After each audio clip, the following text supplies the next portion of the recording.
حضرت مرزا مظہر جان جانا فرماتے ہیں کہ بارش ہوئی تھی تازی تازی، دلی میں تازی تازی بارش ہوئی تھی۔ ایک بابا لکڑی کے جوتے پہنے کھڑا ہوں، اللہ اللہ اللہ، اسی کسے دے کچھ بھی نہیں لگ دے، نہ کوئی ساڈا دردی۔ بابا مست ہو کے جا رہا، اللہ اللہ کرتا جا رہا۔ ایک طوائف اپنے کوٹھے سے اتر کے تو سیڑھیوں پہ بیٹھی تھی، ساتھ اس کا یار بھی بیٹھا تھا۔ بابا اپنی مستی میں جا رہا ہے تو بابا جی کے پیروں سے کچھ مٹی اڑی تو اس عورت کے کپڑوں پہ پڑ گئی، پرواہ نہیں، بزرگ گزر رہے۔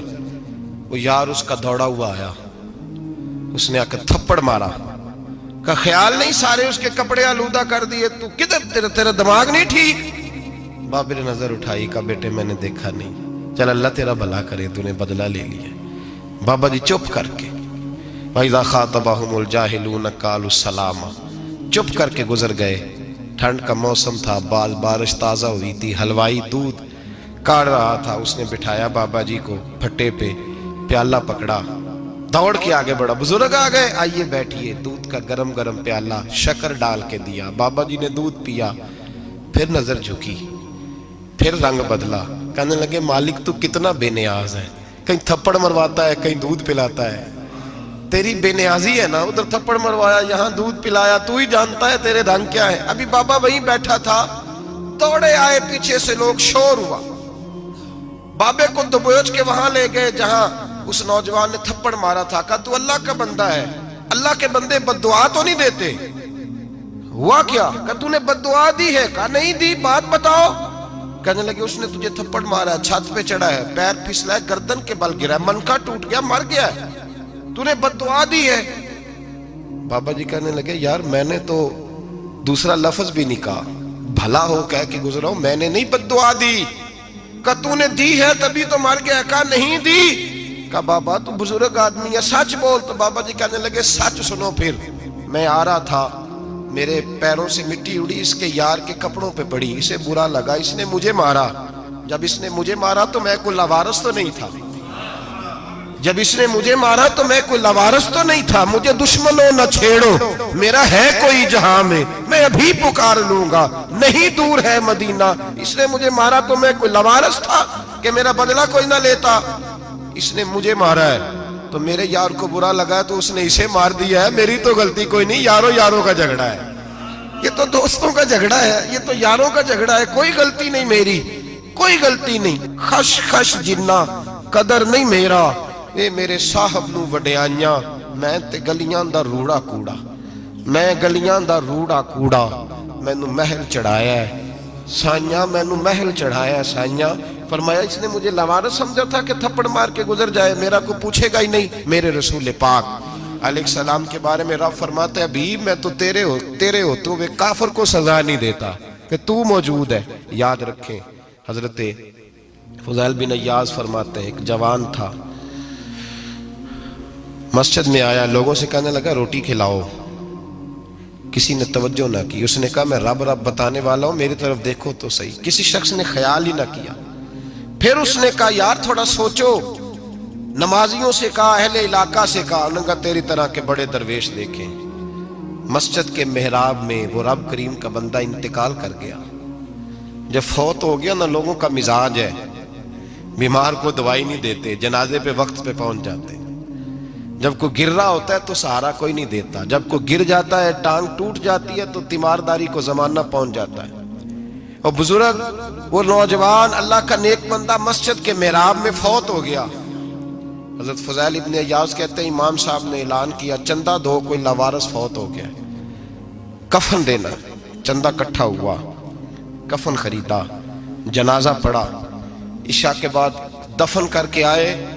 فجر کی نماز کے لیے جب امام اور مؤذن مسجد میں آئے تو چیخیں مارنے لگے، تڑپنے لگے، دور دور تک آوازیں پھیل گئی، دنیا دوڑی آئی، کیا ہوا؟ کہنے لگے وہ جو تم نے کفن پہنایا تھا وہ یہاں پڑا ہوا ہے، اور دیکھو کفن پہ تحریر لکھی ہے۔ تحریر کیا ہے؟ عرش کے مالک نے فرمایا میرے دوست نے روٹی مانگی تم نے دی نہیں، اس نے تمہیں میرے قریب کرنے کے لیے اپنی طرف توجہ کرائی، تم نے کی نہیں، اور میرا یار تمہارے کفن کا محتاج تھا، سنبھال کے رکھو اپنا کفن، میں نے اسے جنت کا لباس عطا فرما دیا، سنبھال کے رکھو، یہ کوئی لاوارثوں کا ٹولہ ہے؟ یاد رکھیں جو وارث والے ہیں، وارث والے ان کا رنگ اور ہے، جو ماننے والے ہیں ان کا مزاج اور ہے۔ اپنی زندگی لوارثوں کی طرح نہیں گزارے، تھوڑا سا ادھر گیا تھا تو پھر تھوڑا سا ادھر گیا تھا تو تھوڑا سا، یہ کیا بات ہوئی، یہ کیا بات ہوئی؟ اپنے آپ کو، اپنی نسبت کو، اپنے عقیدے کو مضبوط رکھیں۔ مدینے میں کبھی زلزلہ نہیں آیا، پتہ ہے آپ کو؟ اس لیے نہیں آیا کہ وہاں میرے مصطفیٰ کا گنبد خضرا ہے۔ کوئی فصل وہ بیجتے نہیں، کوئی فصل بوتے نہیں، وہ کوئی فصل بھی، لیکن دنیا کی ہر شے آپ کو مدینے میں ملتی ہے۔ جو سب سے اچھا پھل کھانا چاہے اسے مدینے میں جا کے ملتا ہے، اس لیے کہ وہاں گنبد خضرا کی ہریالی موجود ہے۔ دنیا کی ہر نعمت ملتی ہے اس لیے کہ گنبد خضرا جو موجود ہے۔ تو بھائی یہ نسبتوں کی بار ہے، نسبتوں کی۔ پرانی امتوں میں جب کوئی گناہ کرتا تھا تو دروازے پہ لکھا ہوتا تھا سویرے، میرے حبیب نے دعا فرمائی، مولا یہ میرے ہیں انہیں رسوا نہ کرنا، اے اللہ میرے ہیں انہیں رسوا نہ کرنا۔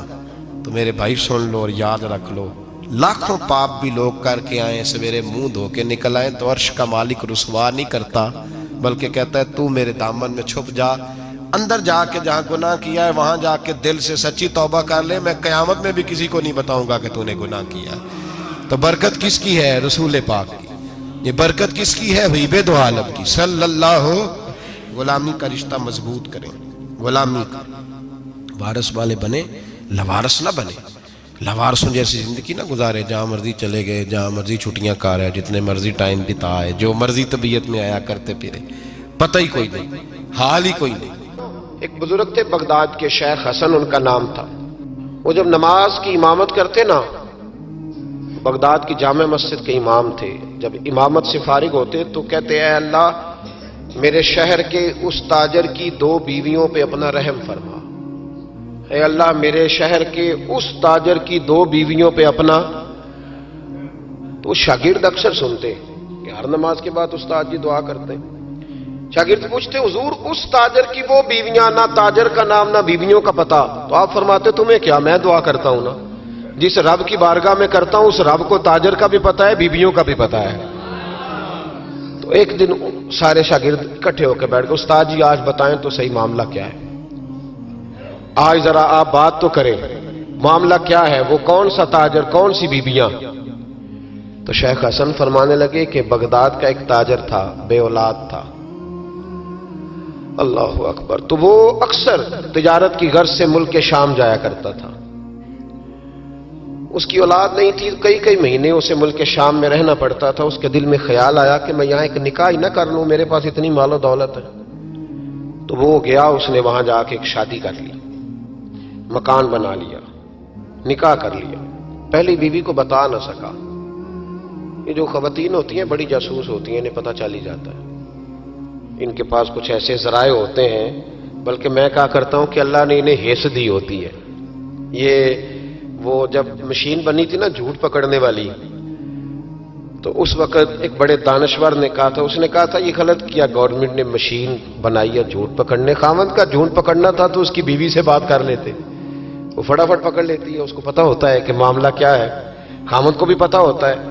اور یہ محبت کا رشتہ ہے نا، اس میں نبی پاک صلی اللہ علیہ وسلم نے حضرت عائشہ صدیقہ رضی اللہ تعالیٰ عنہ سے کہا تھا کہ جب تم مجھ سے راضی ہوتی ہے تب بھی مجھے پتہ چل جاتا ہے، اور جب ذرا تیری توجہ اس طرف نہیں ہوتی تب بھی مجھے پتہ چل جاتا ہے۔ یا رسول اللہ کیسے؟ تو حضور فرمانے لگے جب تم مجھ سے راضی ہوتی ہے تو کہتی ہے مجھے رب محمد کی قسم ہو صلی اللہ علیہ، اور جب کسی بات میں تیری توجہ بٹی ہوتی ہے تو کہتی ہے مجھے رب ابراہیم کی قسم ہو۔ تو حضرت عائشہ صدیقہ مسکرا پڑی، کہنے لگی یا رسول اللہ اللہ نے آپ کو بڑا علم عطا فرمایا ہے، وہ تو سارا پتہ چل جاتا ہے۔ تو بیوی پتہ کر لیتی ہے، اسے خبر ہوتی ہے۔ ایسے بھی یہ لباس ہے مرد کا، مرد اس کا لباس ہے، دونوں ہی جانتے ہیں، کمزوریاں بھی خوبیاں بھی۔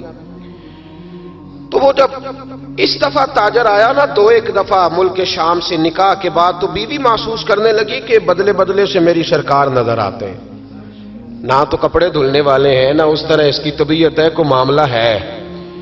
لیکن فرما بردار بیوی تھی تو ڈائریکٹ شوہر سے سوال نہیں کیا، ایک جاسوس کے ذمہ لگایا کہ ملک شام جا کے پتہ تو کر ماجرا کیا ہے۔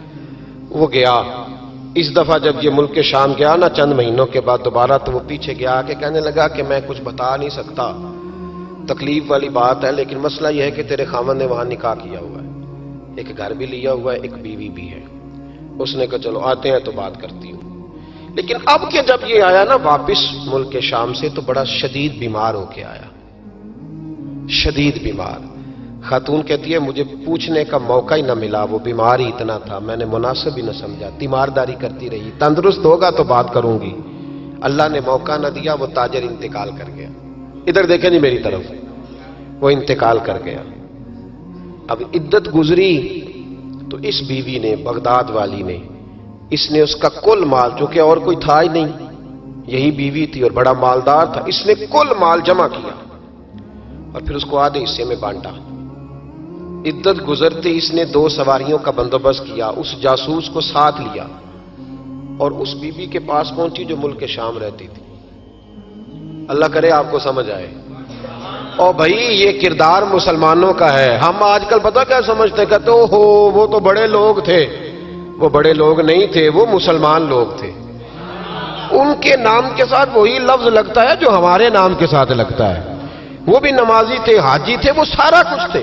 بس ہم نے نہ کہہ دیا دلی دور است، ایسی کوئی بات نہیں. آج بھی ہو اگر ابراہیم کا ایمان پیدا، آگ کر سکتی ہے انداز گلستاں پیدا، اور تو فضائے بدر پیدا کر، فرشتے تیری نصرت کو اتر سکتے ہیں گردوں سے کتار اندر کتار. اب بھی اس نے سارا کچھ رکھا، جاسوس کو ساتھ لیا اور شام، ملک شام پہنچ گئی.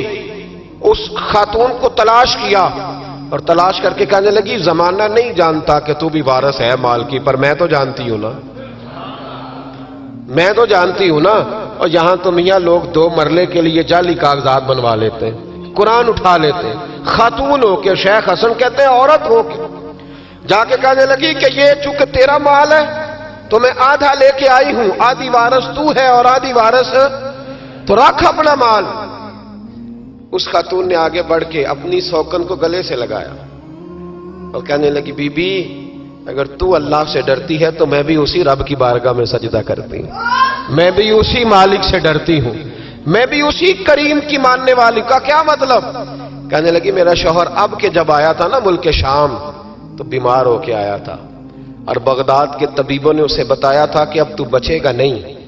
تو وہ جب واپس جا رہا تھا تو مجھے کچھ پیسے بھی دے گیا تھا، یہ مکان بھی میرے نام کر گیا تھا اور مجھے طلاق بھی دے گیا تھا اور کہہ گیا تھا مرضی کا نکاح کر لے. وہ چونکہ مجھے فارغ کر گیا تھا، اب اس مال میں سے میرا کوئی حصہ نہیں، یہ سارا ہی تیرا ہے. اب میرا اس میں سے کوئی حصہ نہیں، تو رکھ لے، سارا ہی تیرا. شیخ حسن رحمت اللہ علیہ فرمایا کرتے کہ میں مولوی اور مفتی ہو کے، میں پیر اور صوفی ہو کے ان 2 بیویوں سے میں نے بڑا سیکھا ہے. لہذا جب بھی دعا کرتا ہوں پہلے ان 2 عورتوں کے لیے دعا کرتا ہوں، پہلے ان کے لیے. جن لوگوں کے دلوں میں خوف خدا ہوتا ہے وہ سجے ہوئے ہوتے ہیں، وہ سنورے ہوئے ہوتے ہیں، وہ دیانتدار ہوتے ہیں، وہ اپنے چھوٹے چھوٹے سے مکان پر بڑے خوشحال ہوتے ہیں. ان کی نظریں اگر کبھی جاتی ہیں تو خدا کی رحمت پر، کسی کی جیبوں پر ان کی نظریں کبھی نہیں جاتی. وہ میرے بھائی لقمہ حرام آ جائے تو رات انہیں نیند نہیں آتی. وہ لوگ تھوڑی سی آمیزش بھی اپنے بچوں کو کھلانا جرم سمجھتے ہیں. آج ہر گھر کے چیخنے کی آواز آتی ہے، ہر ایک کو ڈرونے خواب آتے ہیں، ہر آدمی سہما اور سمٹا ہوا رہتا ہے. ایک صاحب مجھ سے کہنے لگے پیر صاحب میرے گھر کے کونے سے چیخنے کی آواز آتی ہے، بڑے پیروں کو دکھایا ہے فرق نہیں پڑتا، آپ بھی چلیے. تو میں نے کہا یار میں تو عمل شامل نہیں ہوں، لمبا چوڑا تعویذ دھاگا مجھے تو نہیں آتا. ہاں حدیث مبارکہ میں جو وظائف بتائے گئے ہیں تمہیں بتا دیتا ہوں، اس کو پڑھ لو. کہنے لگے نہیں جی نہیں، بڑے لوگوں کو دکھایا ہے فرق نہیں پڑتا. تو میں نے کہا ہو سکتا ہے پھر جن نہ ہی ہو وہاں پہ. کہنے لگے آپ کا کیا خیال ہے؟ تو میں نے کہا اگر کسی یتیم کا مال گھر کے کسی کونے میں لگ جائے تو پھر چیخنے کی آوازیں بند نہیں ہوتی، وہ پھر ہمیشہ آتی، پھر گھر سے خوف آتا ہے. اور اگر کسی کے پیسے دبا کے آدمی رات کو سوئے پھر اسے ڈراؤنے خواب آتے ہیں، پھر اللہ اسے تنبیہ کرتا ہے. پھر وہ تعویذوں والا مسئلہ نہیں، وہ توبہ والا مسئلہ، وہ استغفار والا مسئلہ، وہ اللہ سے ڈرنے والا معاملہ ہے. رب کریم کا خوف، اللہ کا ڈر، یہ انسان کو سجائے گا، یہ سنوارے گا. ہم مسلمان ہیں. ہر دوسرا لفظ ہمارا یہ ہوتا ہے کہ ہمارا رب ہمیں دیکھ رہا ہے. ہر دوسرا لفظ یہ ہوتا ہے کہ مر جانا ہے، وقت آنے والا ہے. ہر دوسرا جملہ یہ ہوتا ہے کہ قیامت میں اللہ حساب کتاب کرے گا. تو بھئی جب ہر دوسرے فکرے پہ یہ بات بولتے ہو تو پھر بدلنا کب ہے؟ پھر سچ کب بولنا ہے؟ پھر دیانتداری کب کرنی ہے؟ اگر یہ پاک کہہ کے مر جانا ہے، کنفرم ہے، پھر اس کی تیاری کب کرنی ہے؟ پھر اس کے لیے پروگرام کب بنانا ہے؟ جس آدمی نے ایک ہفتہ بعد عمرے پہ جانا ہے وہ ٹکٹ آج کرائے گا یا ابھی کرائے گا؟ شام کو جانا ہو تو ہفتہ پہلے کرائے گا نا. تو یہ کس طرح کا جانے والا ہے جو کہتا ہے اس وقت تیاری کروں گا جب پکا پتہ چل جائے گا کہ شام کو مر جانا ہے؟ اللہ کا خوف ہمیں سجائے گا، ہمیں سنوارے گا. زندگی میں بڑی بہاریں ہم نے دیکھ لی، بڑے رنگ دیکھ لیے، بڑے لوگوں کو اپنے ہاتھوں سے دفن کیا، بڑی باتیں ہمیں آتی ہیں، بڑی کہاوتیں ہم جانتے ہیں. کسی کو 30 سال ہو گیا علماء کی تقریریں سنتے، کسی کو 40 سال بیت گئے خطاب سنتے، کسی کو 15 سال ہو گئے بات سنتے. تو بدلنا کب ہے؟ اب اس بات پہ عمل کب کرنا ہے؟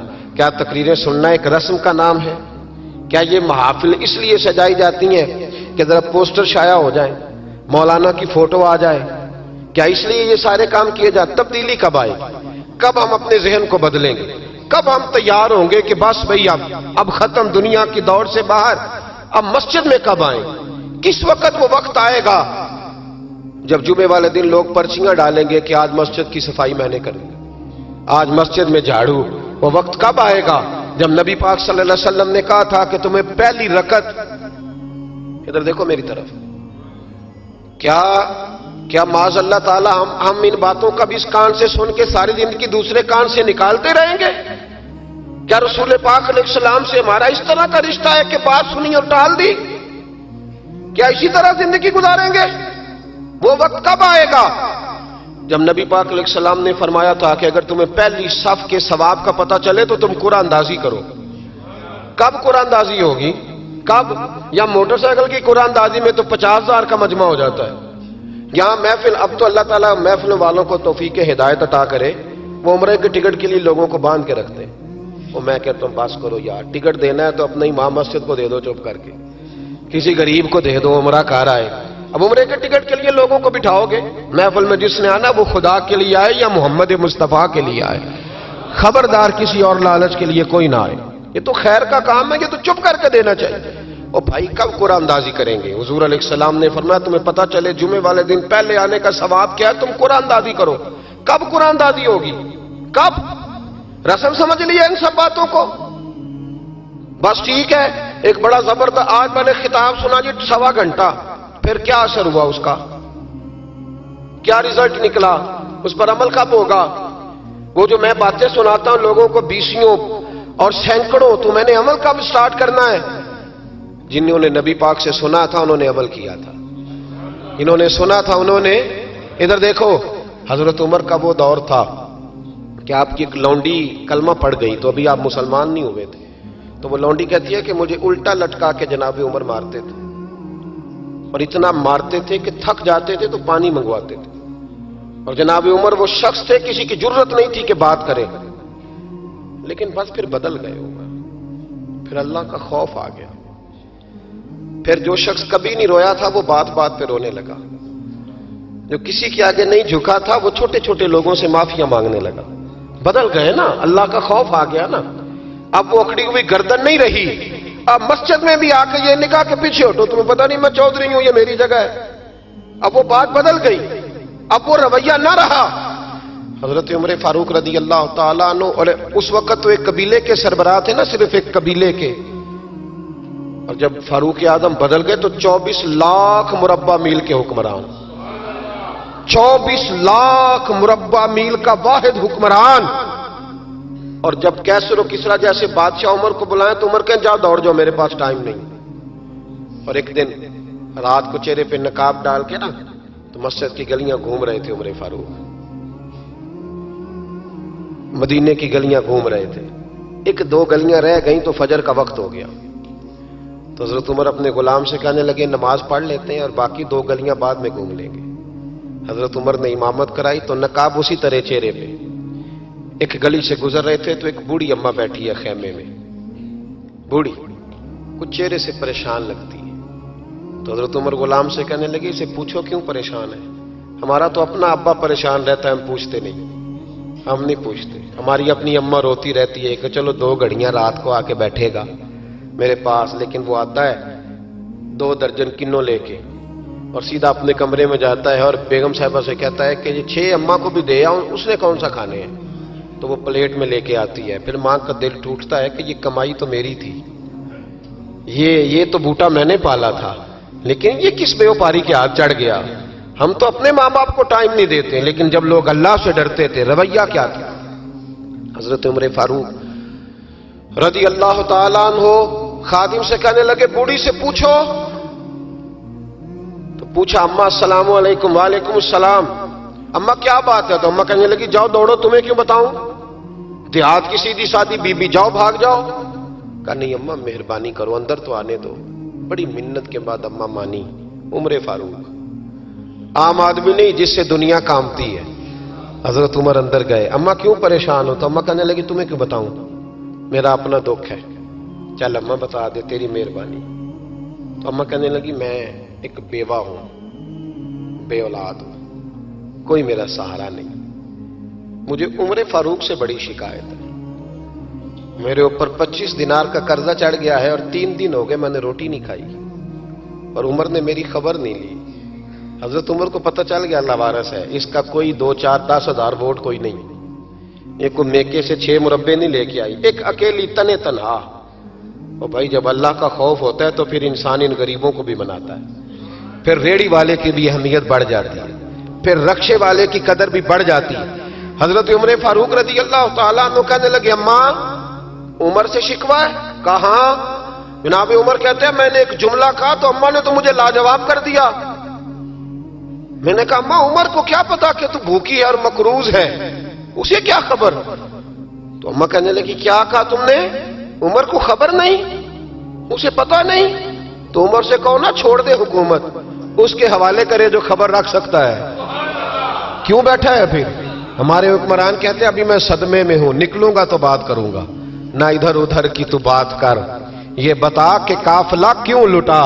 مجھے رہزنوں سے غرض نہیں، تیری رہبری کا سوال ہے. ہاں تجھے جواب دینا پڑے گا. حضرت سیدنا عمر فاروق رضی اللہ تعالیٰ عنہ سے اماں کہنے لگی نہیں خبر رکھ سکتا تو حکومت کیوں کرتا ہے، چھوڑتا کیوں نہیں؟